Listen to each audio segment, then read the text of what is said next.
নমস্কাৰ বন্ধুসকল, সাবস্ক্ৰাইব কৰক আমাৰ ইউটিউব চেনেল নিউ আপডেট আৰু লগতে থকা বেল আইকনখন দবাই দিয়ক যাতে আমাৰ ভিডিঅ' পায় আপুনি প্ৰথমে চাবলৈ।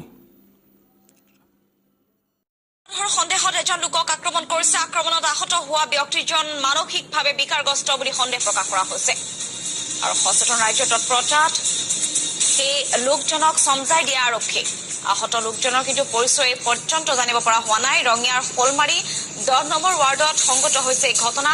ৰাজ্যৰ ভিন্ন প্ৰান্তত এতিয়াও সোপা ধৰাৰ উৰা বাতৰি অব্যাহত আছে আৰু সোপা ধৰাৰ সন্দেহত ইতিপূৰ্বে বহু লোকক আক্ৰমণ কৰিছে আৰু অনুৰূপ ঘটনা সংঘটিত হৈছে ৰঙিয়াত এজন ব্যক্তি সোপা ধৰাৰ সন্দেহতে একাংশ মৰেল পুলিচে আক্ৰমণ কৰিছে, কিন্তু একাংশ সচেতন লোকৰ তৎপৰতাত সেই ব্যক্তিজনক উদ্ধাৰ কৰিছে আৰু আৰক্ষীক গতাই দিয়ে, কিন্তু সেই ব্যক্তিজনৰ পৰিচয় এই পৰ্যন্ত লাভ কৰিবলৈ সক্ষম হোৱা নাই।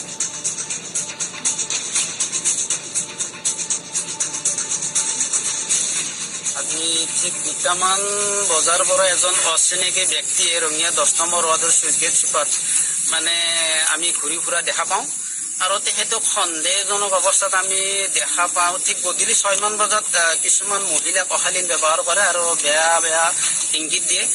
তাৰ ফলত আমি কেইজনমান সচেতন ব্যক্তিয়ে আমি লগ লাগে ৰঙিয়া আৰক্ষী থানাক আমি অৱগত কৰোঁ আৰু আৰক্ষী মহোদয় উপস্থিত হৈ তেখেতক আমি আৰক্ষীক গতাই দিওঁ আৰু তেখেতে আমি জানিব পৰা মতে তেখেতে ডিব্ৰুগড়ৰ শদিয়াৰ পৰা এই ট্ৰেইনেৰে আহিছিল আৰু তেখেতৰ লগত আমি 2টা ট্ৰেইনৰ টিকেটো আমি উদ্ধাৰ কৰোঁ আৰু গোটেই মোবাইল হোৱা গোটেই বস্তুখিনি আমি আৰক্ষীক।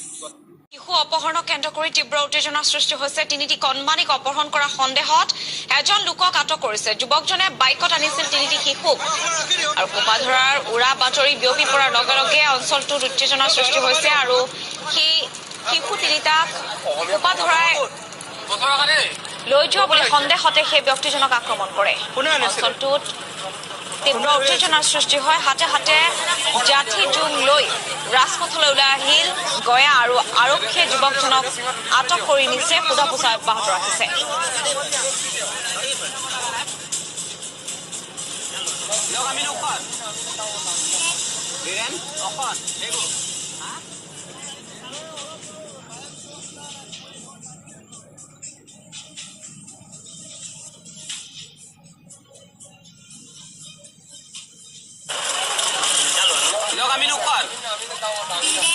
Diren, Okon, Pego.